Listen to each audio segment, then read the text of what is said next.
When you step into Ryan's apartment, you notice a 2009 Toyota Camry key hanging on the hook by the door, a pot of food simmering on the stove, and an investment account he set to automatic contributions back in January and hasn't touched since.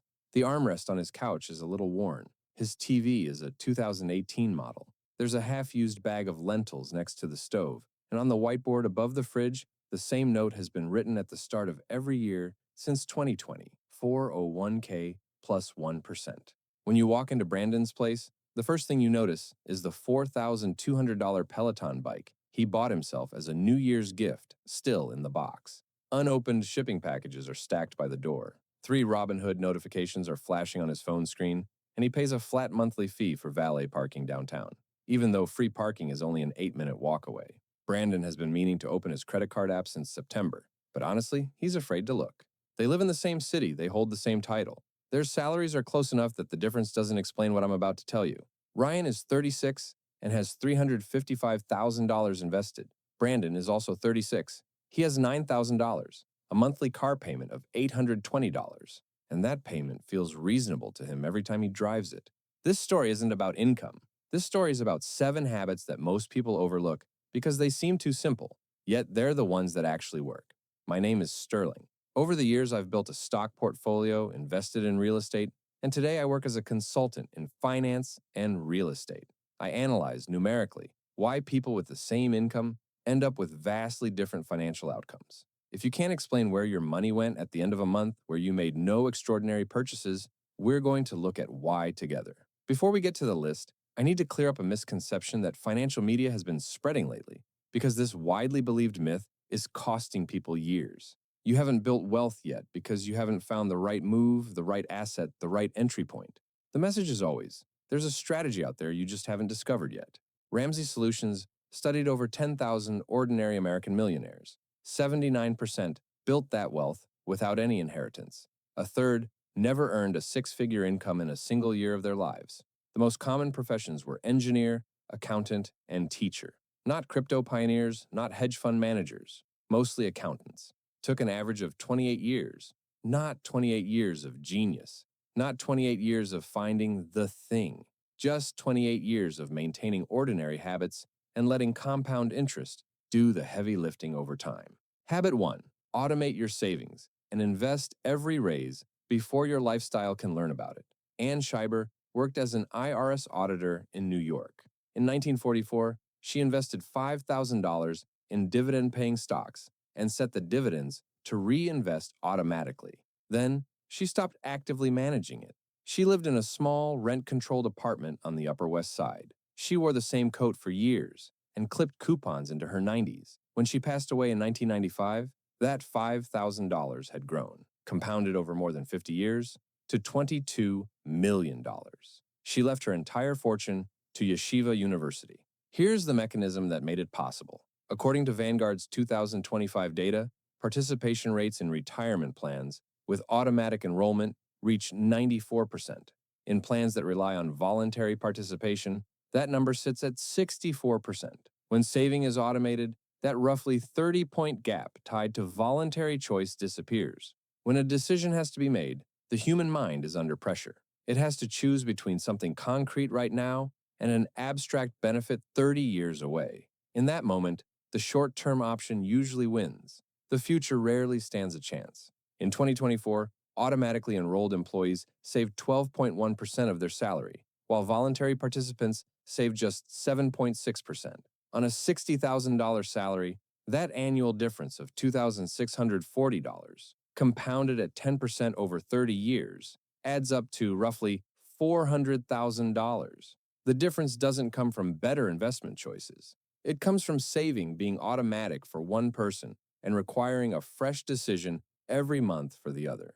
Research shows that people demand extremely high expected returns just to accept a 3-month delay. Consistently winning that kind of discipline battle is hard, which is why you solve it with a system rather than willpower. This mechanism should kick in not just at the start, but with every raise. You get a $5,000 raise. Your take-home increases by about $300 a month, but within 90 days, your spending rises by the same amount. A nicer apartment, a more comfortable parking spot, eating lunch out every day. Sometimes other expenses creep in without you noticing. In the end, the money dissolves without you understanding where it went. This mechanism is called hedonic adaptation. Your brain accepts the new standard of living as normal in about 3 months. A $180 dinner feels special the first time. By the 15th, it's just a Tuesday night. You never notice when you've adjusted. The solution is surprisingly simple. The moment a raise is approved, increase your automatic retirement contribution. That way, your lifestyle never sees the increase as earned income and never misses it. If you invest half of a $5,000 annual raise for 20 years at 10% returns, you end up with roughly $157,000. Invest all of it, and you reach $315,000. The reason is that the money is directed straight to investments rather than spending. Brandon got a $6,000 raise last year. He moved to a nicer parking spot, started eating out for lunch every day, and added a few subscriptions he forgot to cancel. His savings rate didn't change. In the end, his raise just became a more expensive lifestyle. Ryan got the same raise. He increased his 401k contribution by $200 a month. He never felt that change in his daily life, but his investment account reflected the difference. Automate your 401k contributions. Set up regular transfers on payday. Let the money go directly into your investment account before you notice it, so you don't have to make that decision again every month. When you do this right, you open your account and see steady growth. It feels like you haven't spent anything, yet your savings keep building. Habit 2. Drive a paid-off, slightly embarrassing car. The average new car payment has reached $748 a month. Dealerships stretch loan terms from 4 years to 6, from 6 to 7, even to 10 years, to make that number look more manageable. The monthly payment goes down, but the total you pay goes up, and the car loses roughly half its value in about 3 years. By year 5 of a 7-year loan, most people are still paying off a debt higher than the car's worth. At that point, many trade it in, rolling the remaining balance into a new loan and restarting the same cycle. That truck is no longer just transportation, it's a status symbol.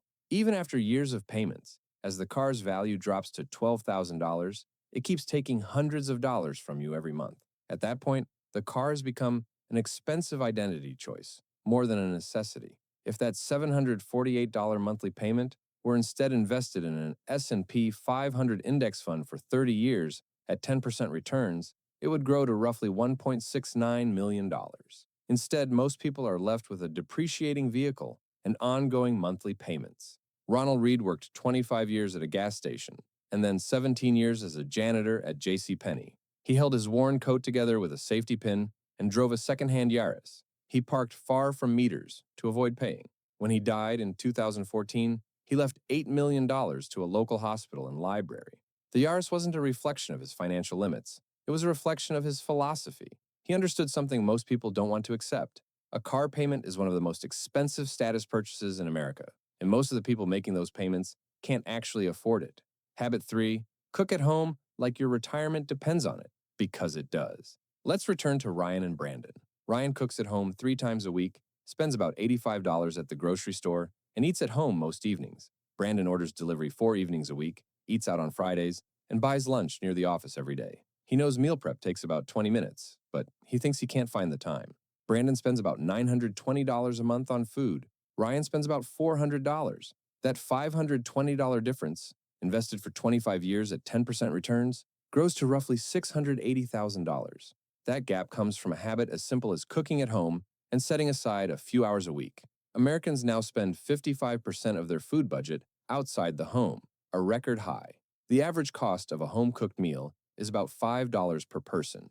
A restaurant meal averages $23. The millionaires in Ramsey's research spend about $412 a month on groceries and $200 eating out. They eat at home most of the time, the exact opposite of the national average. Nobody sees a Tuesday night dinner as a financial decision because the individual expense seems small. But that small choice, compounded over 25 years, adds up to roughly $680,000, the result of a simple habit. Habit 4. Buy a house with a smaller budget than the bank approves. The bank's job is not to determine what you can comfortably afford. The bank simply offers you the maximum loan amount it believes you can repay. The gap between those two things is why so many people spend the next 30 years under financial pressure. A household earning $100,000 a year that keeps housing costs at 25% of income instead of 35% saves $10,000 a year. Invested at 10% over 30 years, that grows to roughly $1.8 million. The difference doesn't come from making a better investment. It comes from choosing a more modest home over the most expensive option available. Thomas Stanley studied this for a long time. People who build wealth generally don't live in the neighborhoods where they're the richest person on the block. They choose homes that don't stretch their budget. In contrast, many high earners live in larger, more impressive homes but have little saved elsewhere. For wealth builders, a home is a tool. For others, it becomes the goal. When you get this right, an unexpected expense doesn't turn into a crisis. Those costs don't derail your budget or cause you anxiety. Being able to handle surprise expenses without strain is the foundation of real financial security. Many people trade that financial comfort away for a nicer kitchen. We're 4 habits in, and a thought might be forming. Cook at home more, choose a more affordable house, drive a used car. You're right, none of this is new. According to Federal Reserve data, 51% of American adults in 2024 spent less than they earned. That means the rest are either breaking even or going into debt, partly because a massive industry is constantly marketing behavior that makes spending more feel reasonable. Habit 5, track all your spending and apply the 72-hour rule. 86% of Americans say they budget, but 84% of those people regularly exceed their budget. What this creates is a population that has a budget, feels guilty when they exceed it, keeps spending anyway, and still considers themselves a person who budgets. That's not real budgeting. It's just having a number that makes you feel bad after the fact. And that does nothing useful. Tracking isn't about restriction, it's about awareness. When you see where your money is going, unconscious spending patterns emerge. There are active subscriptions that quietly add up to $360 a month. There are $600 worth of convenience purchases scattered under miscellaneous categories. There are $150 in bank fees still being deducted from an account you meant to close years ago. You can't make conscious decisions about money you're not tracking. Most people don't track. They notice at the end of the month that their balance is lower than expected, but they can't explain why. Tracking reveals why. But tracking alone isn't enough. Awareness has to be present at the moment of spending too. The average American spends $282 a month, $3,381 a year, on impulse purchases. And 68% of those who buy impulsively because of social media regret at least one of those purchases. Impulse desires fade quickly. The sense of urgency that a buying impulse creates diminishes significantly within 24 to 72 hours. Something that felt necessary on Tuesday night feels unnecessary by Thursday morning. Between 60% and 70% of items on wish lists are never purchased because most buying impulses disappear on their own. The 72-hour rule isn't willpower, it's a timer. You don't say no immediately, you postpone the decision. Most of the time, when the period is up, the answer becomes no on its own. If you cut impulse spending in half, you save $141 a month, $1,690 a year. Over 25 years at 10% returns, that grows to roughly $180,000. Habit 6. Buy an index fund, then do nothing, and ignore anything that looks exciting. The most boring-sounding approach in personal finance, yet the one that statistically outperforms most alternatives, is this. Buy a low-cost S&P 500 index fund. Automate contributions. Then leave it alone.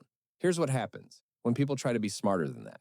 According to Dalbar's 2025 report, the average equity investor earned a 16.54% return in 2024. The S&P 500 returned 25.02%. The gap, 8.48 percentage points. Investors correctly predicted market direction only 25% of the time. In other words, the extra effort investors put in costs them the most. Spiva reports show that after 15 years, the majority of professional active fund managers fail to beat their benchmark index. People with Bloomberg terminals, research teams, and decades of experience can't do it consistently. Yet the strategy that beats most of them can be summarized in a single sentence. The boring option isn't a consolation prize, it's the actual strategy. On the other side, you have options like the crypto investment your coworker keeps telling you about, the real estate partnership from someone you just met, the stock tip from a relative who says, "This time it's different." One study followed 1,600 investors who traded for more than 300 days, not random experimenters, but regular active traders. 97% of them lost money. Only 1.1% earned more than minimum wage from it. An FTC analysis of 70 MLM income disclosure reports found that once costs were factored in, approximately 99% of participants lost money. The promotions show the earnings. The actual data shows the cost. They all work the same way. A compelling story on top, the real numbers buried underneath. This is explained by prospect theory. People overweight scenarios with low probability but high upside. Social media amplifies this. It highlights the rare winners and makes the losing majority invisible. The S&P 500 never pitches you with a return guarantee, and yet it delivers consistent returns year after year. The rule is this: if someone is pitching you an opportunity with great excitement, approach it with equal skepticism. Real wealth building is usually boring. If something looks too exciting, it's more often a warning sign than an opportunity. The market rewards patience and punishes unnecessary moves. This is proof that fast, clever decisions don't always produce an advantage. Habit 7. Build an emergency fund for when things go wrong. A 3 to 6 month emergency fund doesn't generate compound returns. Money sitting in a high-yield savings account isn't trending on social media. And yet, that fund is what keeps some people financially standing while others fall apart over a single unexpected expense. In 2024, 37% of American adults couldn't cover a $400 emergency in cash. When an unexpected medical bill, a home repair, or a sudden need arises, 1 in 3 people had to put it on a credit card, charging 22% interest. If a $1,000 emergency expense is put on a credit card and only minimum payments are made, it generates about $122 in interest charges. By late 2025, credit card balances hit a record $1.28 trillion, a 66% increase since early 2021. Americans are trying to invest at 10% returns while financing emergencies at 22% interest. These two things can't coexist. High interest debt directly erodes savings. Let's bring Ryan and Brandon's story to a close. Ryan is 36. He has $355,000 invested, a paid-off car, and a savings account that grows steadily. He's not wealthy yet, but if he keeps this up, he could reach somewhere between $1.2 and $1.5 million by the time he's 55. Brandon is 36. He has $9,000, a car that isn't paid off, and an investment account that's down 26%. He's not a failure or irresponsible. He simply made his decisions based on how things felt in the moment, rather than what made sense long term. The gap between him and Ryan has grown to $346,000, and it widens every year. That gap is what these 7 habits are really deciding. Remember, money loves patience. Let your money work for you, not the other way around. If you enjoyed the video, leave a like because every like is an investment for me. Don't forget to subscribe. See you in the next one.